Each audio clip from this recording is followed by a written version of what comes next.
کجوند خوشالو غواړی قرآن ترجمه کړئ سنت د پاک نبی اخر زمان ترجمه کړئ کجوند خوشالو غواړی قرآن ترجمه کړئ. الحمد لله والصلاة والسلام على رسول الله صلى الله عليه وعلى آله وأصحابه ومن والاه. أما بعد، محترم ناظرینو، مخکې مونږه په دې موضوع باندې خبرې وکړلې چې ډېره اهمه موضوع ده، هغه د نیکانو خلکو قصې او د هغې خبرونه او د هغې خبرې او د هغې قولونه دا زمونږ او ستاسو د معاشرې د اصلاح دپاره ډېر لوی ځای نیسي او ډېر لوی مقام لري او په دې باندې معاشره صحیح کیږي او اصلاح کیږي. کله چې الله پاک سبحانه وتعالی د دنیا پیدا کړه، نو په دې دنیا کې انس او جن نو. الله پاک بیا انس او جن پیدا کړه، لکه انسانان او پیران. هغه کې الله پاک نبیان انبیاء کرام راولېږل، خو د انبیاء کرامو سره سره الله پاک کتب لکه کتابونه وحی نازله کړله. د دې وحی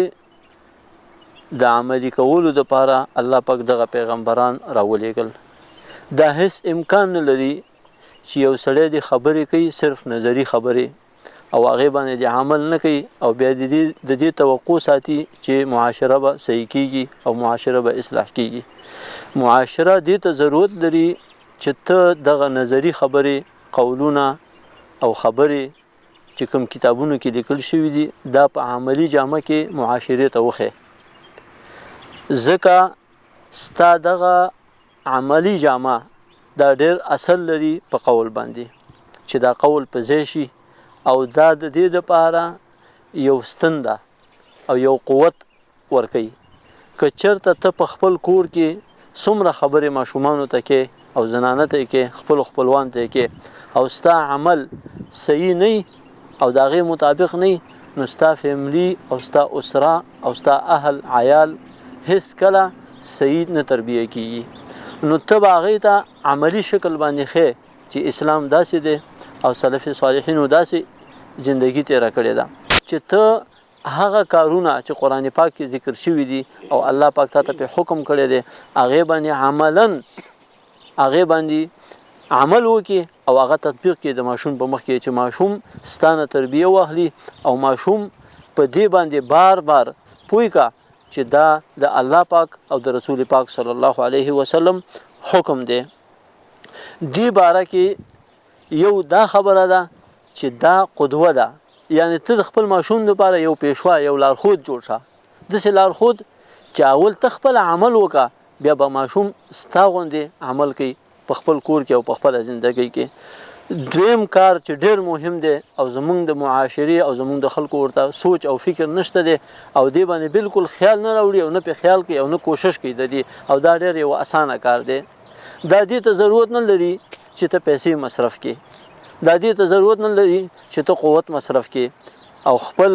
ټوله باډي مصرف کړې، نه، دا دې ته ضرورت لري چې ته د الله سره تعلق وساتې او خپلو ماشومانو ته دعا وکړې. دویم رکن چې ته خپل ماشوم اصلاح غواړي او هغه نیک صالح لوی شي او ښه لوی شي او تا ته ستا د مرګ نه وروسته دعا وکړي او ستا په زندګۍ کې ستا دپاره یو ښېګڼه جوړه شي، نو ته به خپل ماشوم دپاره د اصلاح دعا کې د الله سره به تعلق ساتي. او دا کار یوازې مونږ ته امر نه دی شوی، دا خپله پیغمبرانو کړی دی. پیغمبرانو دا عملا مونږ ته ښودلې ده، هغې به خپلو ماشومانو دپاره او خپلو اطفالو دپاره، خپلو اهلو عیالو دپاره خاص دعا کوله. ابراهیم علیه السلام چې کله ماشوم غوښتو د الله پاک نه، نو دی وویلې چې رب هب لی من الصالحین، ای الله ما ته نیک بچی راکې او نیک اولاد راکې. نو ته چې کله د الله نه سوال کې، دا سوال به نه کې چې الله پاک ما ته اولاد راکې، نه ته به سوال کې چې الله پاک ما ته نیک اولاد راکې. دلته دوه شیان تا جمع کړل، یو خو عبادت شو په حکم د الله په حکم باندې تا عمل وکړه او دویمه فایده دا اوسله چې تا ته به الله پاک نیک اولاد درکړي. درېیمه خبره پیغمبر علیه الصلاة والسلام او چې انبیاء کرامو دا کړې ده هغه د جرمونو ختمول او د وارداتو ختمول په خپل ژوندۍ کې عملا. د دې یو قصه موجوده ده په قرآن پاک کې په سورة الاحزاب کې. رسول پاک صلی الله علیه وسلم مخکې د دې نه چې دا حکم نازلی کی د تبنی چې یو بچی سړی په اولاد باندې وخلی خپل داغه د نطفه نه پیدا شوی داغه د ښځې نه پیدا شوی خو یو ماشوم هغه ورته ګرانی هغه سره مینه او محبت کوي او هغه ته د زوی وي حتی تر دې پورې چې معاشره کې په جاهلیت کې او چې پیغمبر علیه الصلاة والسلام کله مبعوث هم شو او اسلام راغی او قرآن پاک نزول شروع شو زید بن حارثه رضی الله تعالی عنه پیغمبر علیه الصلاة والسلام تخلقو منصوبو او ورته ویلی به چې زید ابن محمد صلی الله علیه وسلم. د دې عادت د ختمولو لپاره اسلام عملی اقدام کړی دی. څنګه عملی اقدام کړی دی؟ زید ابن حارثه رضی الله تعالی عنه چې کله واده کوو نو د زینب بنت جحش رضی الله تعالی عنها سره واده وکړو. چې کله واده وکړو نو د دې د تبنی د ختمولو لپاره قرآن پاک عملی اقدام ته اشاره وکړه او پیغمبر علیه الصلاة والسلام او صحابه کرامو ته عملی وښودل چې دغه عادت جاهلی عادت دی او غلط رواج دی غلط رسم و رواج دی نو د دې ختمول پکار دي. نو د هغې دپاره الله پاک احکام را نازل کړل د دې دپاره چې دا تبنی ختمه کی عملا صحابه کرامو ته وښیي. نو هماغه چې رسول پاک صلی الله علیه وسلم ته الله پاک حکم وکړو چې زید بن حارثه رضی الله تعالی عنه دی خپل ښځه زینب بنت جحش پریدي. چې کله پرېښودله د دې تبنی د ختمولو دپاره الله پاک حکم وکړو چې زینب بنت جحش رضی الله تعالی عنها دا په نکاح باندې والي. نو ټولو صحابو ته دا کار ډېر زیات یو لوی جرم ښکاره کېده یو غلط کار ورته ښکاره کېده چې څنګه اوس محمد صلی الله علیه وسلم پاسیږي او د خپل زوی چې په تبني باندې اغستی دی زوی نه دی د نطفې نه دی پیدا شوی د ده د ښځې نه دی پیدا شوی هغې ته به خلکو څه ویلي زید ابن محمد زید د محمد زوی. نو د دې عادت د ختمولو لپاره چې سړی باید پردي زوی ته زوی ونه وایي نو دې دپاره الله پاک دا حکم را نازل کو او پیغمبر علیه الصلاة والسلام زینب بنت جحش رضی الله تعالی عنها په نکاح باندې واغستله. نو دا تبنی په دې شکل باندې ختم شو. دا یو غلط رواج او دا ډېر مهم کار دی چې ماشوم ستا بچی ستا دپاره مصیبت او غم جوړ نشي پریشانی درته کور ته رانوړي او تا ته خفګان رانوړي کور ته. اوله دعا چې په سورت ابراهیم کې الله پاک د ابراهیم علیه الصلاة والسلام دعا ده د خپلو بچانو دپاره غوښتې ده رب اجعلني مقيم الصلاة ومن ذريتي ربنا وتقبل دعاء ربنا اغفر لي ولوالدي وللمؤمنين يوم يقوم الحساب. دویمه دعا په سورة الفرقان کې ده آخري آیتونو کې ربنا هب لنا من ازواجنا وذرياتنا قرة اعين واجعلنا للمتقين اماما. دریمه دعا په سورة النمل کې ده ربي أوزعني أن أشكر نعمتك التي أنعمت علي وعلى والدي وأن أعمل صالحا ترضاه وأدخلني برحمتك في عبادك الصالحين. او سلورم دعا په سورة الأحقاف کې د دې په شان دي د خالته الفاظ یا دوا الفاظ بدل دي ربي أوزعني أن أشكر نعمتك التي أنعمت علي وعلى والدي وأن أعمل صالحا ترضاه وأصلح لي في ذريتي إني تبت إليك وإني من المسلمين. د ناظرینو او د کتونکو نه مې دا درخواست دی چې د خپلو بچانو لپاره ډېر زیات کار وکړي.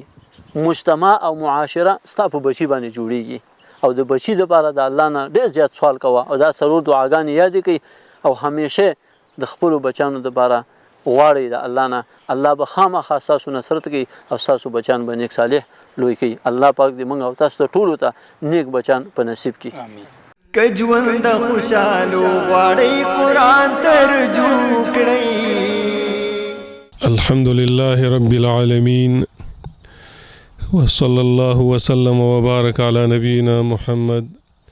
وعلى آله وصحبه أجمعين ومن تبعهم بإحسان إلى يوم الدين أما بعد. په دې وخت کې مختصر خبره چې هغه د فتنو سره تعلق لري. د فتنو په زمانه کې مسلمان لا مؤمن لا څه کول پکار دي. په دې وخت کې چې کله فتنې راشي، لکه خاص کر په دې موجوده وخت کې فتنې خو په هر زمانه کې خامخایي مصائب مصیبتونه مشکلات دي، لیکن په دې موجوده حالاتو کې چې کوم مصیبتونه مصائب او فتنې پر امت راغلي، د دې لپاره نظیر نشته دی په مخکني ادوار زمانو کې. نو په فتنو کې د مؤمن مسلمان لپاره یو خاص موقف دی، یو کارکردګي را چې را به څه کوي. اصل په مؤمن کې او په مسلمان کې هغه دا دی چې هغه د لاس نه به دغه د بدن نه به چاته تکلیف نه رسیږي، بل چاته به تکلیف نه ورکوي. المسلم من سلم المسلمون من لسانه و یده. مسلمان هغه ته ویل کېږي چې د لاس نه به چاته نور چاته ضرر او تکلیف به نه میلاویږي. یو څو خبرې یاد ساتئ چې موقف د مسلمان مؤمن به څه د فتنو په وخت کې. اول خدا دی چې د فتنو په وخت کې د مسلمان لپاره ثابت قدمي پکار ده. دا نه ده چې کله تکلیف راغی په مسلمان باندې، مسلمانانو باندې، مؤمنانو باندې څه امتحان راولېږه الله رب العالمین، او دا منحرف شي خپل ایمان او توحید پرېږدي چې نه ما خو پکې دا نه ویلې. د دې وجه نه دا خامخا سنت کوني دي د الله رب العالمین چې خامخا به په دې امت باندې تکلیفونه راځي، مصیبتونه به راځي. احسب الناس ان یقول آمنا بالله وهم لا یفتنون. ایا دا خلک څه ګمان کوي چې صرف دا کلمه به وایي چې آمنا یې ویلې ده، الحمدلله چې مسلمان یم، په دې باندې به څه تکلیف او فتنې نه راځي، امتحان به نه راځي. خامخا به راځي. په مخکنو امتونو باندې به راغلي، اوس هم راځي، وروسته به هم راځي. خو مسلمان له دا پکار دی پر خپل عقیده به مضبوط وي، ایمان توحید باندې، قرآن پاک او سنت باندې مضبوط به ولاړ وي، او یو خوا بل طرف ته به نه کېږي. لکه څنګه چې الله رب العالمین خپل حبیب محمد صلی الله علیه وسلم ته خطاب کوي، فاستقم کما امرت ومن تاب معک. مضبوط پاتې شه په خپل دین اسلام باندې، محمد اسلام او هغه څوک چې ستا امتین دي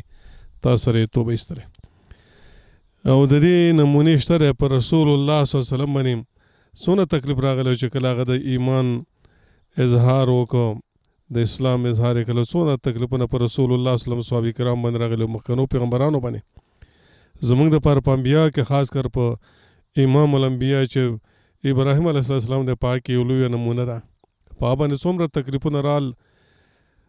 او مصیبت پرې راغلی. لیکن آیا چېرته داسې شوي دي چې ابراهیم علیه السلام هغه خپل دعوت کې تقصیر کړی، یا د ایمان او د توحید نه څه ناڅه هغه پرېښی دی او دعوت یې ولې پرېښی نه، بلکې هغه نور هم په دې باندې مضبوط شوی. ابراهیم علیه السلام د ایمان او توحید په وجه باندې دومره امتحان په هغه باندې راغی تکلیف چې خلکو اور ته وغورځو، لیکن آیا ابراهیم علیه السلام هغه پرېښود؟ نه، بلکې دا په حق کې راځي چې فالقوه فی الجحیم. یو لوی جهنم یې تیار کړو، هغه ته ابراهیم علیه السلام وغورځو، یو لوی جهنم یې تیار کړی د اور هغه ته وغورځو، لیکن آیا په هغه باندې هغه دعوت پرېښوده؟ هغه د ایمان او د اسلام مسئلې پرېښوده؟ نه.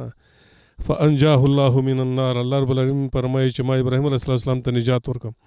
ان فی ذلک لآیات لقوم یؤمنون.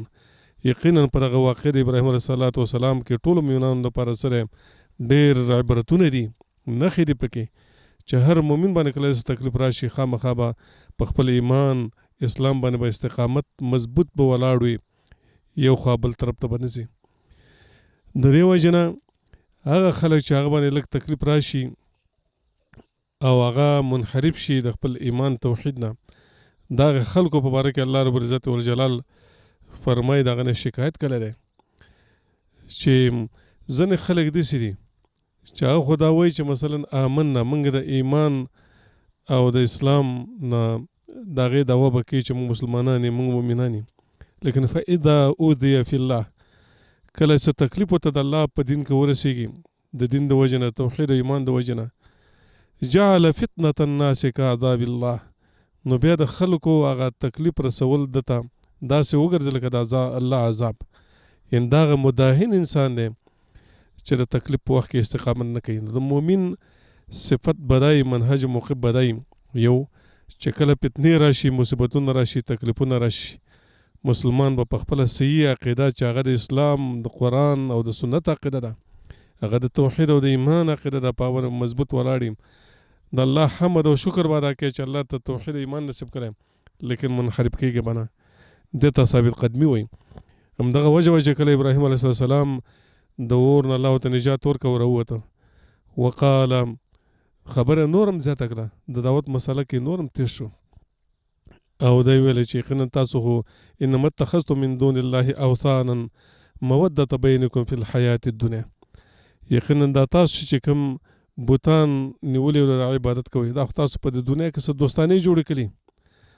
خپل منځ کې سره محبت لري پیر او مرشد او استاد او شاګرد دا د دنیا په ژوند کې تاسو تعلقات جوړ کړي دي یو بل سره محبت کوئ او کله ثم بیا ته فرمایي چې بیا کله ورځ قیامت شي یکفر بعضکم بعضا بیا په قیامت کې به یو د بل نه انکار کوي ویلعن بعضکم بعضا نو هغه د توحید مسله ابراهیم علیه السلام نورم زیاته کړه دا نه چې ګنې هغې پرېښوده نو یو موقف د مسلمان هغه دا دی چې دا به په خپل عقیده باندې مضبوط پاتې کېږي د هغه نه به اوړې راوړې نه دویم دا دی چې کله د فتنو دور راشي د فتنو نه به تښتي د فتنو مخې له به نه ورځي هغه له به لاس نه ورکوي غېږ به له نه ورکوي نه په قلم نه په خوله او نه عملا بلکې د هغه نه به تښتي د دجال په باره کې راځي رسول الله صلی الله علیه وسلم څه اسباب ښودلي چې د دجال فتنه کله راشي د نجات لارې شته الله پورې پناه غوښتل یو پکې دا دی چې کله دجال د شرق طرف نه راغی مؤمن ته دا وصیت کله چې ته به مغرب طرف ته ځي د فتنو نه به ځان لرې ساتي مخې له به نه ورځي دا مواقف دي دریم دا دی چې په دغه زمانه کې چې کوم اهل حق علما دي د هغوی د علم نه استفاده د هغې نه ښې مشورې غوښتل او د قرآن او د سنت په رڼا کې د هغوی سره ملګرتوب کول نو مطلب دا شو چې کله داسې فتنې راشي تکلیفونه راشي د مؤمن صفت دا دی چې هغه به د فتنو نه ځان ډېر لرې ساتي او دا به نه کوي چې مثلا خپل ځان مسؤل کې د الله رب العالمین په وړاندې باندې نو د دریم همدا شو چې مثلا هغه موقف چې کوم صحیح موقف د هغه به نیسي دا د مسلمان د پاره صفت او الله رب العالمین رسول الله صلی الله علیه وسلم تم دا ویلو چې فاستقم کما امرت ومن تاب معك اے رسول الله صلی الله علیه وسلم مضبوط پاتې شه په خپل دین باندې استقامت نه کار واخله کلک شه ته هم دا کار کوې هغه څوک چې هغه ستا تابعدار دي ایمان یې راوړی دی ستا سره په الله باندې د هغه موقف به همدایي چې هغه به مضبوط پاتې کېږي په د خپل دین باندې او څلورم موقف د صحیح مؤمن مسلمان هغه برای په دغه وخت کې چې دا باید د الله پاک په عبادت باندې په دواګانو باندې خپل ځان مشغوله کړي په علم باندې په دعوت باندې او هغې فتنې چې کومې راغلي هغه له به لاس نه ورکوي هغه له به غېږ نه ورکوي د هغه نه به تښتي دا به د مؤمن صفت وي چې په دغه وخت کې به د ده تعلق د چا سره د رب سره الله ته به فریاد کوي چې رب العالمین دا تکلیف لرې کړي دا مصیبتونه موږ نه لرې کړي نو دا به د مؤمن صفت په دغه وخت کې او پنځم د هغې نه علاوه نور دا د یو مؤمن مسلمان دپاره چې کله دغه څه وخت راشي تکلیف راشي خلک وګوري چې فتنو باندې اخته دي دا باید پر خپل صحیح عقیده صحیح منهج باندې خوشحاله شي خوشحالي اختیار کړي چې الحمدلله رب العالمین ماته د قرآن او سنت عقیده نصیب کړي او زه پر صحیح عقیده باندې روزله شویم دا د دې به څه کوي په دې باندې به خوشحالي کوي چې الله رب العالمین فتنو نه ساتلی د شرک نه ساتلی د بدعاتو نه ساتلی خو مطلب دا دی چې په دغه وخت کې د مؤمن مسلمان لپاره څه پکار دی؟ دا پکار دی چې هغه به الله ته به تضرع کوي، الله ته به زاری کوي، فریاد به کوي او نور د هر څه نه به ځان لرې ساتي. چې کوم دا مشکلات دي، کوم تکلیفونه د هغه نه به ځان ډېر لرې ساتي. خپل قیمتي وخت هغه پکار چې د قرآن پاک او د سنت په علم کې مصرف کړي او بیا په هغه باندې عمل کول او هغې ته دعوت ورکول. په دې باندې به یو انسان ته الله رب العالمین د دغه فتنو نه نجات ورکوي. په دې زمانه کې یو لوی مشکل دا دی چې اکثر خلک کله راشي، علما مولیان د فتنو بیان به کوي، وایي هغه چې دا چې شرق غرق شو، تباهي وشوله، دا وشو، دنیا غرقه شو، لیکن علاج نه پیش کوي. رسول الله صلی الله علیه وسلم هغه به چې کله د فتنو بیان کوو نو علاج به موږ پیش کوو. نبی صلی الله علیه وسلم په باره کې راځي یو ځل شپه اوده وایي ناګهانه راپاڅېده، راوي وایي او دا ویله چې ما دا انزل من الفتن، رب العالمین څونه ډېرې فتنې زما په دې امت باندې راغلې. نو سم دس وروسته پسې وایي ومن یوقظ صواحب الحجرات، څوک دی چې لاړ شي او د کوټنو والا بیبیانې هغه راایښې کړي، هغه رابیدارې کړي. کله چې تکلیف راغی، فتنې راغی، مصیبت راغی، چې یو سړی ودرې هغه به څه ویسي؟ هغه لپاره بیداري پکار ده، د هغه لپاره تعلق پکار ده د الله سره. نو دا شاهد دی چې د فتنو په وخت کې به مؤمن مسلمان د هغې تعلق به د الله سره د الله عبادت به کوي، الله ته به زاري کوي، فریاد کوي. نو په دې وخت کې صحیح اهل علم او علماء له دا پکار دي چې د دغه فتنو چې کوم علاج دی هغه هم باید پیش کړي. او د فتنو علاج رسول الله صلی الله علیه وسلم په دغه حدیث مختصر کې بیان کړی دی چې هغه سره د الله سره تعلق نه ول. ومن یوقظ صواحب الحجرات. نو د دې وجه نه دا یو څو خبرې چې ما ستاسو په مخ کې عرض کړې، الله دې وکړي چې موږ تاسو په دې باندې عمل وکړو. وصلی الله علی نبینا محمد وعلى آله وصحبه اجمعین. جزاکم الله. که ژوند خوشحالو غواړئ قرآن ترجمه کړئ. بسم الله الرحمن الرحيم. الحمد لله رب العالمين والصلاة والسلام على أشرف الأنبياء والمرسلين، ثم أما بعد. قال الله تعالى في محكم تنزيله واعتصموا بحبل الله جميعا ولا تفرقوا. د هر څه نه مخکې د پیغام تلویزیون ټولو لیدونکو، اوریدونکو، همدارنګه حاضرینو مشایخ او صاحبانو ته د پیغمبر صلی الله علیه وسلم غستره ډالۍ چې هغه السلام علیکم ورحمت الله وبرکاته دا ټولو ته وړاندې کوم. دا چې الله رب العالمین موږ او تاسې مسلمانان پیدا کړي او د دې هغه رحم په موږ او تاسې کړی چې په دې اسلامي معاشره کې اوسیږو، په دې باندې ډېر زیات شکر ادا کول پکار دي. او الله رب العالمین د دې امر کړی چې تاسې د الله رب العالمین په هغه رسۍ باندې منګولې ټینګې ولګوئ په کومه باندې چې دا ټولنه یوه پاتې کېږي، یو ځای پاتې کېږي او په اتفاق باندې پاتې کېږي. واعتصموا بحبل الله جميعا ولا تفرقوا. او تاسې جدا کېږئ مه د یو بل نه، ځکه الله رب العالمین بل آیات کې فرمایي که چېرته تاسې په خپل منځ کې اختلاف جوړ کړئ، د یو بل نه جدا شئ او لانجې جوړې کړئ، نو فتفشلوا وتذهب ريحكم، تاسې به ناکام شئ او ستاسې هغه شان او شوکت چې کوم دی هغه به ختم شي د خلکو په مخ کې، یا د نور قومونو او د نور ډلې چې کومې د اسلام نه غیر هغو مخکې به ستاسو شان او شوکت ختم شي. د ټولنې دغه یو ځای پاتې کېدل، د یو بل سره ښېګړه کول، دا الله رب العالمین چې ورباندې څنګه امر کړی دغسې ورله اسباب ټاکلي چې هغه اسبابو سره د هغه عملي کولو سره کولی شي چې یو څوک دغه ټولنه یو ځای وساتي، دغه د ټولنې ترمنځ چې کوم ورورولي ده، مینه محبت دی، همغه یو ځای پاتې شي. نبی کریم صلی الله علیه وسلم فرمای د مؤمنانو په یوه ټولنه کې مثال داسې دی لکه یو جسد. هغه څنګه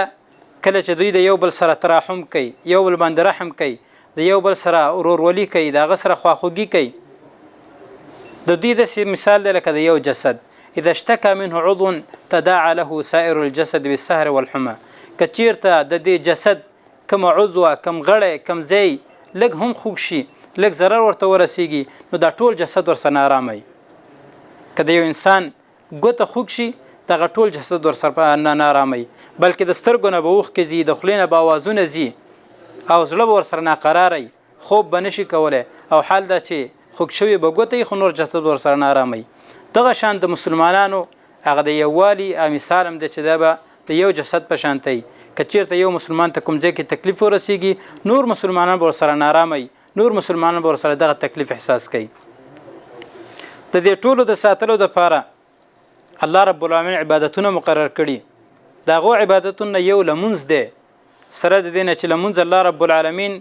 د فایدې ورته ذکر کړي لکه ان الصلاة تنهى عن الفحشاء والمنکر لمونځ چې کوم دی د انسانان د بدو کارونو نه مسلمانان د بدو کارونو نه او همدارنګه د منکراتو نه چې د منع کوي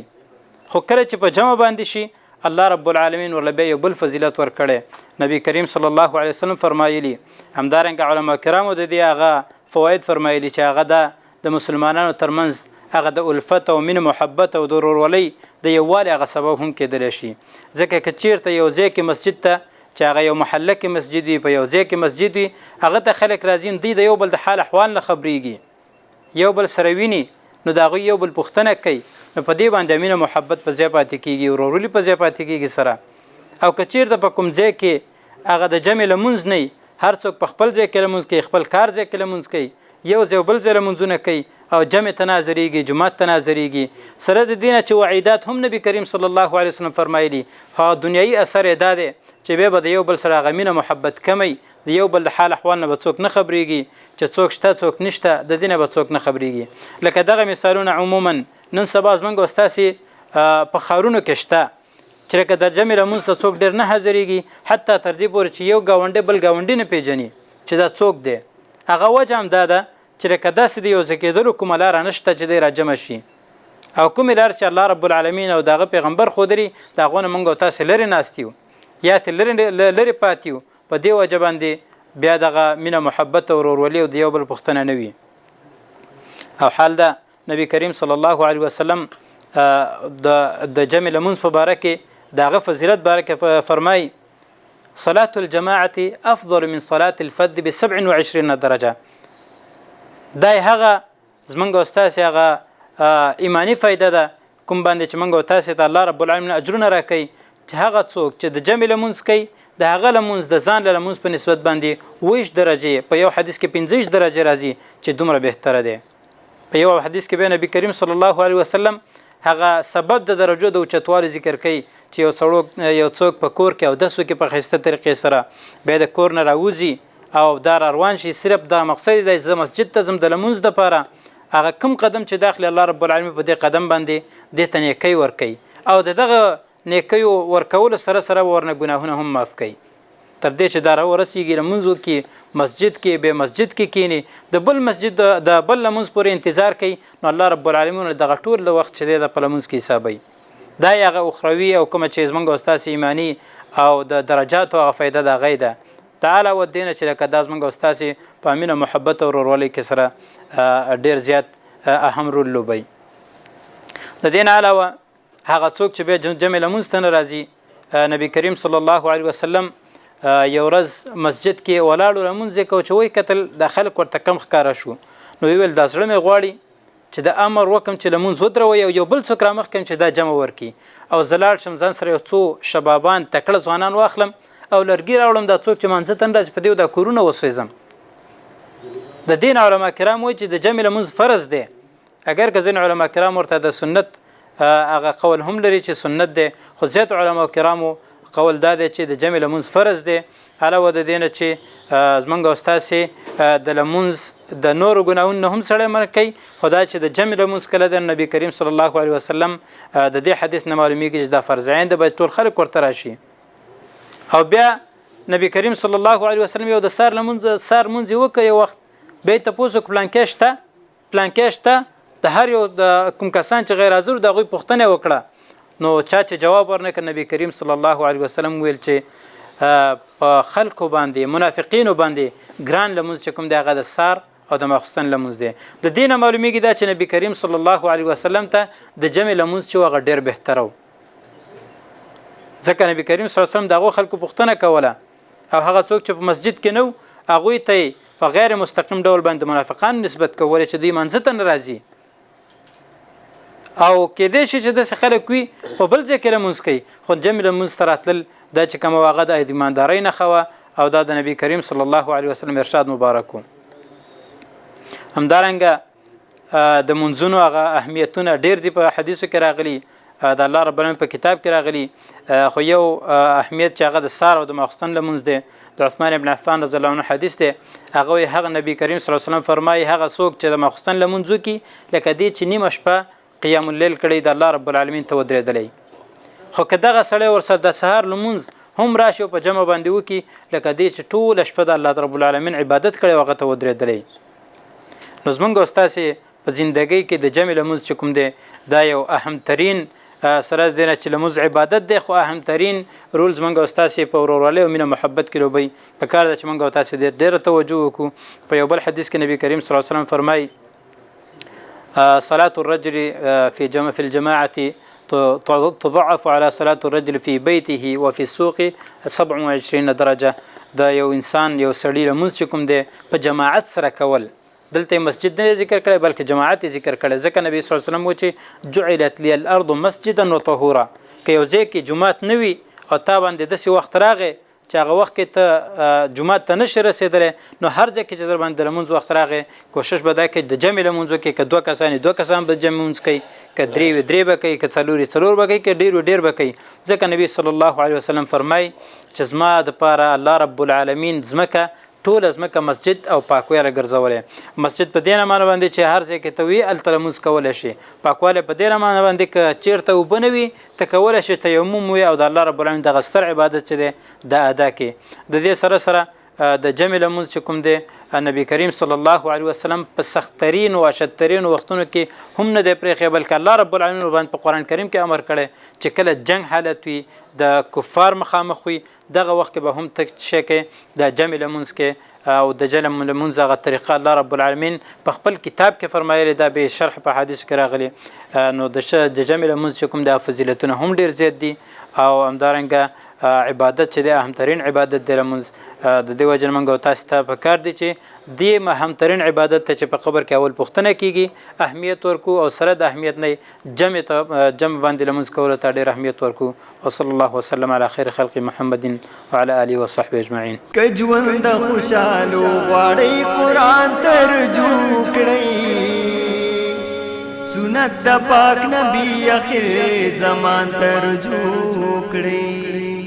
که ژوند خوشالو غواړئ قرآن ترجمه کړئ سنت د پاک نبی اخر زمان ترجمه کړئ په ژوند کې راحتونه او نعمتونه لیدل